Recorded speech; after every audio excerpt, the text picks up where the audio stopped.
So today we're going to tackle a big foundational question, and it's really around why should I bother spending my time with affiliates at all? In our last episode, we talked about affiliate marketing channels and how they work, the dynamics between the publishers and the lenders. So hopefully by now you have an understanding of what it is we're talking about. Today it's a conversation around why. Why should I invest the energy to figure out what sounds like a fairly complex, big investment for me and my organization?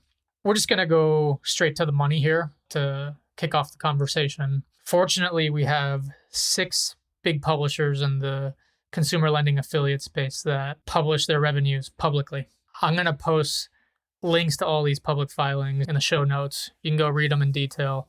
I'm going to give you a really high level just to kind of answer the question, like, how many dollars are we talking about here? How much money are lenders spending on affiliate marketing? How many accounts does that translate to roughly per year? Again, the idea is to give you a grounded, high-level sense of the answer, acknowledging that the answer is always going to be different depending on the product category you're in, your footprint across the country, the scale of your underwriting. There's no way to answer the question specifically for you and your organization. So we're going to keep it to kind of a high level here. All right, so let's kind of kick off here. We're going to start with Credit Karma. They reported their quarter ending April 30th this year, 2024. Reported revenue at $443 million, full year guidance at $1.66 billion for the full year. So there's kind of our first data point. We'll move to Experian. They reported at $1.8 billion for the year ending March 2023. Their consumer services division includes subscription products that they offer customers, things like identity theft products, credit monitoring products, where generally the model is the customer pays some amount of money per month to subscribe. And then obviously their marketplace revenue is baked in there as well. So it's hard to know exactly what percent of that 1.8 billion is the affiliate marketing revenue. But there's our second data point. NerdWallet, they reported 162 million for Q1 of 2024. That annualizes to 648 million for the full year. Next, we're talking about LendingTree. They reported 672 million for their fiscal 2023. QuinStreet reported 168 million in their most recent quarter. That annualizes to exactly 672, just like LendingTree. And then lastly, the MoneyLion reported their Q1 2024 at 121 million. So look, if you add this all up, it adds to about 6 billion a year in revenue. And we just talked about reasons why we know this isn't all consumer lending affiliate marketing revenue. But if I had to give you my best guess, I kind of land at 3 to 4 billion per year is the amount of money consumer lenders are spending across just these 6 affiliate marketing channels. Now, if you go add in Red Ventures, Bulldog Media Group, and a very long tail of medium and kind of smaller players in the category, I wouldn't be surprised if you end up landing in 5, 6, 7 billion per year in affiliate marketing spend going to these publishers. The number could very easily be larger than that, but I think 5 to 7 billion is a conservative take on what the real answer is. So there you go, top level spend. If you wanted to think through, well, what does that mean as far as, well, how many new accounts are actually being opened through these channels?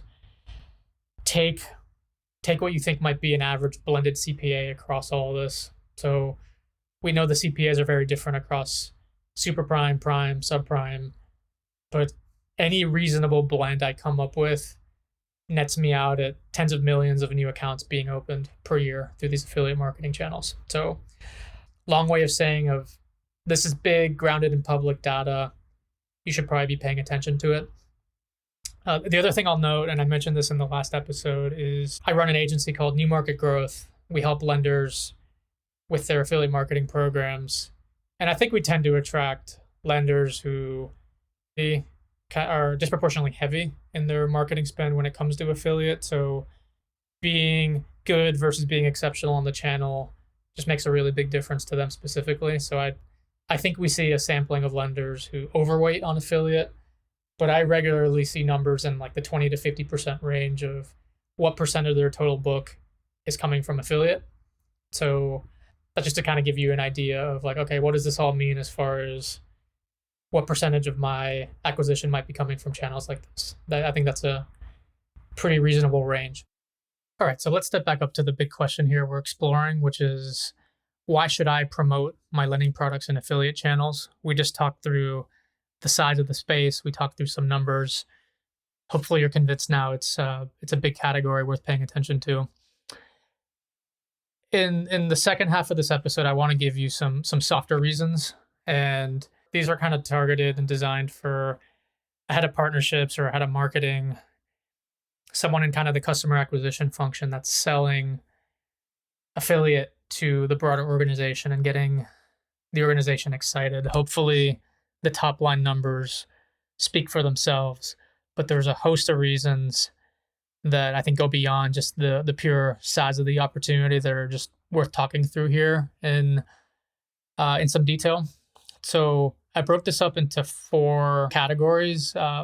Things your CMO might get excited about, things your product and or strategy team might get excited about, things your risk team might get excited about, and then finally, reasons for the CFO to get excited. I'll walk through these and kind of lay out the high-level arguments across each of these buckets. What I'll say before I dive in is that the case to build an affiliate is very nuanced and particular to each lender.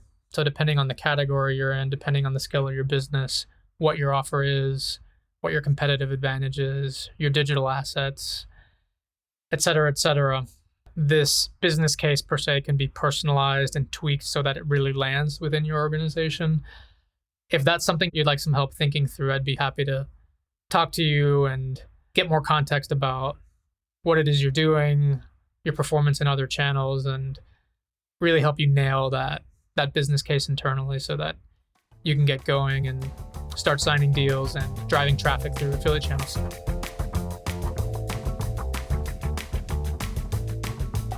All right, so let's talk through reasons for the CMO to get excited. So the first one is that affiliates, you don't have to risk any marketing budget. So let me expand on what I mean by that. For the most part, affiliate deals are based on the bottom of funnel outcome. So I'm going to a NerdWallet or an Experian and I'm saying, hey, when you source a new customer for me, I'm going to pay you X. Again, it's not about sourcing a lead or a click or an application. It's having the customer go all the way through your underwriting and having a loan being issued. So in that sense, you're not risking marketing budget. Contrast that to, say, Google, paid search, or display ads where money goes out the door at the top of the funnel. You're not guaranteed any outcomes on the bottom of the funnel. So you're always subject to this marketing risk of, well, will my customers convert, and et cetera, all the risks relating to conversion rate. So that comes off the table. Second one is, I call it nearly eliminating creative as a source of failure. What I mean by that here is you're not designing creative from scratch. These affiliates generally have their style, the way they talk about products in a listing page. Customers are already in kind of a transaction and shopping mindset when they show up. So by and large, you're sharing your card art, your offer terms, your marketing bullets, and you do have to be thoughtful about what those marketing bullets say so that your offer is differentiated from the rest of the offers out there. But you're not net creating creative from scratch. And contrast that with direct mail, for example, where if it's the first time you're sending mail, you're going to have no idea what that letter should say, how it should be branded, whether it should be 1 page or 2 page.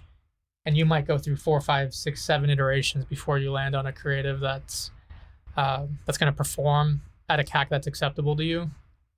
You're not going to find that nearly as often in an affiliate. The affiliate's going to guide you and interview you on what your product is and what you think the customer should take away from your marketing bullets, and they're going to craft that message so that it lands. So you're de-risking creative dramatically. Reason 3, and this connects a little bit to what I talked in the first half of the episode, just the sheer scale. You're going to have plenty of room to scale before you need another channel, assuming you're building an affiliate first. Super big category, and you may not have to touch any channel for potentially years and still grow at maybe triple-digit rates per year. The iteration cycles tend to be quick. Again, let's contrast this with direct mail, where you might go months, even quarters, between creative cycles on targeting, cycles on pricing, etc. In affiliate, you can drop a whole new set of products, experiences within, and so on some channels within days. So you're going to be able to learn very, very quickly. And that's just going to mean you're going to get better faster in the channel than you might in some of the other ones that have slower cycles. Number 5, some channels give you the ability to set volume limits, for example. So say you're a fintech and you can only do 5,000 loans per month. If you're open and transparent with your affiliate partners around what budgets you have and how much volume you can take, there's usually something they're able to do to kind of help you manage that. And then 6, I think this is a really important one. It provides the incentive for the whole organization to improve conversion, improve the product. And I talked about this in the prior episode, but affiliate channels are a meritocracy. So to win, you have to have a great product, you have to have a great conversion funnel. Turns out those are the same things you need to win in channels like SEM and paid social and direct mail, etc. The challenge with those other channels, but let's pick on direct mail for a second.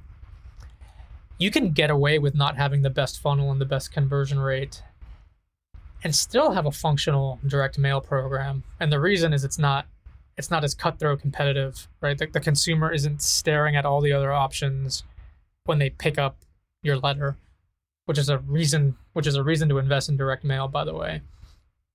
But if you think about it on the affiliate side, if you have a killer affiliate program, chances are your product's great, your funnel's great. And that means you're going to compete extremely well in these other channels like SEM, direct mail, etc. And oftentimes in affiliate, your biggest lever is tightening your conversion rate and making that really, really strong.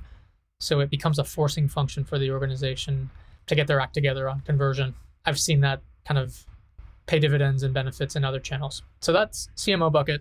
Let's move to strategy bucket. 2 big themes. One is just you're going to have the ability to run A/B tests in many of these affiliate channels. And these tests are going to be around things like your pricing strategy, your underwriting strategy, your product features, the bonuses you issue. You're going to be able to run clean A/Bs. These are difficult to execute in other channels, and you're able to do it not perfectly, I would say, but in a much cleaner fashion in some of these affiliate marketing channels. And that just becomes an advantage because now you're learning within affiliate, but you're learning lessons that can scale to everything you do, whether it's paid media, native customers that come your way. Number 2 is your affiliate partners will generally provide market research and or competitive benchmarking reports. They're incentivized to help you create a business case internally to convert better. So they're generally going to show you how your conversion rate stacks up against the field. They're going to show you your opportunities. They're going to show you that, for example, you have a competitor who they won't normally name, but you'll have a competitor whose application rate is 40% while yours is 30%. And that kind of gives you data to say, okay, well, what about my funnel could I improve? How do I get to that industry leading 40%? So you end up getting a lot of kind of competitive intelligence, and you end up getting that for free for the most part from the affiliate channels. And again, that helps you get smarter, not just in the affiliate channels, but across the board. So those are kind of 2 strategy/product benefits I normally see. Let's pivot to risk. I'll keep these relatively quick. One is a lot of these affiliates allow you to target based on credit bureau data. So it turns the channels into digital direct mail, and that's going to be music to your risk team's ears, knowing that you can show up as a marketer with your buy box. It's well defined based on credit bureau data, and that your ads will only be served within the buy box that you actually approve. The second order effect there is that you're going to be able to put badges next to your advertising that help your customer kind of get calibrated on what their real approval odds are. And each affiliate has their own way of doing this and their own language, but imagine showing up to a website where you see, for example, the Citi Double Cash card, and it's just a generic link to the card. Compare that to an ad that says, hey, Carlos, I ran your credit bureau data and I know you have excellent odds of approval for this card. because I'm familiar with their underwriting strategy and I can tell you're in their box, right? That's a very different message. It's a very different click-through rate, and you end up getting a different audience coming through. They tend to be positively selected applicants. And that becomes kind of selling point number 2 for your risk team is like, if you execute affiliate correctly, the volume of negatively selected applicants as compared to other channels just ends up looking very favorable. And then the third, you end up getting some fraud mitigation for free, effectively. And that's because many of these affiliates require the customer to log in to see offers. And that login step means they verified who the customer is, they've matched their identity to the credit bureau, and as a result, you're going to get a much higher percentage of real authentic human beings who are applying for your product versus fraudsters or bots, things of that nature. And lastly, quickly on the CFO bucket, before we kind of wrap up here.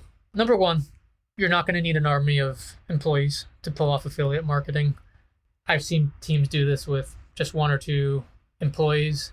Generally, there's a senior person on the team that's very familiar with affiliate and has done them and has kind of managed the channel in a previous life. Our agency, New Market Growth, plays that role for some of our customers. They may have a couple of junior resources and we're kind of the strategy layer. The takeaway for the CFO is you're not going to need a ton of people that you don't already have. You're going to need your risk teams, you're going to need your product teams, but generally those people are already on staff. So incrementally to run the channel, you may need a partner manager or 2.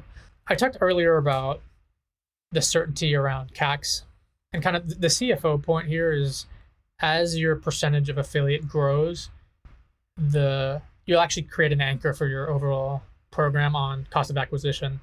So there's generally going to be a high level of certainty on how much you're going to pay per account in affiliate.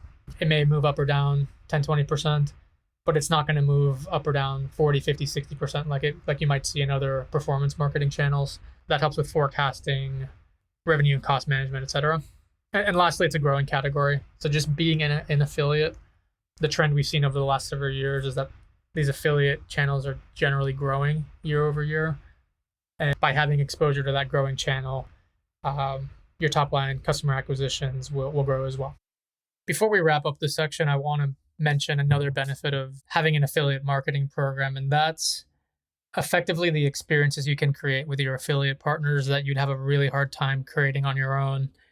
And without going too far down a rabbit hole here, I'll just give you a couple examples of things I see in the market that create a really nice shopping experience for users that amplify your brand, amplify your affiliate partner's brand, and really create the foundation for why I think this category continues to grow for a very long time. One is what many call pre-filled applications. Let's think of an affiliate like the Experian marketplace. To use their product, you generally need to log in. And once you log in, they can pull your credit and they can show you personalized offers. But another thing that happens there after you log in, because you've created an account with Experian, they know your name, your address, your email, your date of birth, all of that. So with a simple consent box, they can say, hey, Carlos, looks like you're trying to apply for this Citi Double Cash card. I'd like to pass your information to Citi, your name, your address, your last 4 of your social, your email, your phone number, etc. Can I do that for you? And once the customer says yes, they land on a pre-filled application form that takes seconds to fill out rather than minutes. And that ends up pulling through materially more people through the funnel. So that's kind of what I'll call like magical experience 1 that you can kind of co-design and co-build with your affiliate partners. And by the way, I have no idea if Citi and Experian have that integration built. That was just kind of an illustrative example. The second integration node is, and I've mentioned this before when I talked about the super lever in the last episode, but it's this whole idea of signaling to the customer early in the marketing funnel that they have a very high likelihood of approval. You can only really do that with an affiliate partner that has the data, that knows the customer, and that can run your model before the ad is served. So those two experiences together, I think, create a materially different shopping experience than, say, going to your bank's website and just browsing it as an anonymous user and not really knowing whether or not you're going to get approved, and B, not really having any of that pre-fill functionality built in. All right, so let's wrap today's episode We're exploring the question of why should I play the affiliate game at all. Episode 1, we talked about what is the game, how does it work. Today, we're talking about why should I play. And I want to wrap up with, and I'm going to take a crack at it here, and I'm going to keep an eye on the clock. I'm going to attempt to kind of give you a pitch. You could give your CMO, your COO, your CEO, your board, that could just quickly distill why you should be in the channel and why you should start making investments today to build that out. So here we go. Here's the case for affiliate in 60 seconds. One is it's a big category. Based on publicly available data from affiliate partners that report their financials publicly, there's an easy case to be made that this category is $3 to $5 billion. That translates into tens of millions of accounts per year. We believe it's going to continue to grow because the affiliate marketplaces, because of what they know about the customer, can create magical experiences like pre-fill-in applications and signaling to customers what cards and products they're going to be approved for. And then furthermore, operationally, we have certainty on the CACs that we're going to pay. We have the ability to learn at scale by way of A/B tests and market research that we're going to get from our partners. We can run this like a digital direct mail program and honing in on the audience that we want to approve. We can mitigate a whole bunch of fraud because many marketplaces have a login layer that identifies the user and certifies they're a real person. And lastly, we don't need a lot of people to pull this off. Just a couple incremental hires can get this program off the ground. That's more or less the elevator pitch for the channel. If you're a fintech listening to this, there's an additional note here I want to share. And what you need to be aware of is a lot of the big incumbents, think of the Fortune 500 banks of the world, they built their underwriting, their marketing processes well before these affiliate channels had much scale at all. So what they ended up doing over the last 5 to 10 years is that they ended up kind of adjusting their BAU processes to work within the affiliate channels, but a lot of it's not optimized and a lot of it wasn't built the way they would have built it if they knew affiliate was going to be a big part of their business. And just to give you a couple examples of what I mean by this. So let's say I have my big bureau relationship with one of the big 3 providers. Just for the sake of the example, let's say I use Experian. But one of my big marketplace partners uses TU, and that's how they do their targeting at the top of the funnel. So now all of a sudden I have to translate my model. That's going to lead to drift. That's going to lead to a lot of organizational challenges. And as a result, my approval rate won't be as high as someone that has the bureaus matched on both sides. It's a very simple example. Another nuanced example might be like the version of FICO I use, or whether I use FICO Advantage or which bureau I buy it from, could make a difference on how well aligned my model is between the back end and the front end. So there's all these little nuanced details that if you were building from scratch, knowing affiliate was going to be a big part of your mix, you would want to nail those up front.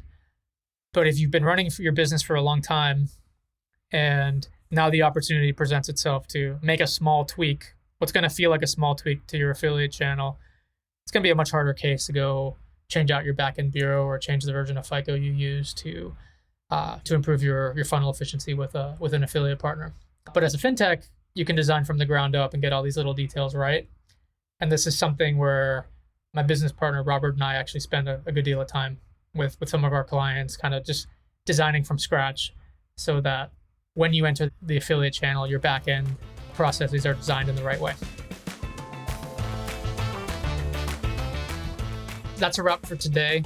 If you enjoyed this episode, please consider leaving a review or sharing this with a colleague that you think might benefit from the content. Or just let me know. Drop me a line on LinkedIn or at my email. All my contact information is in the show notes. Looking forward to seeing you next time.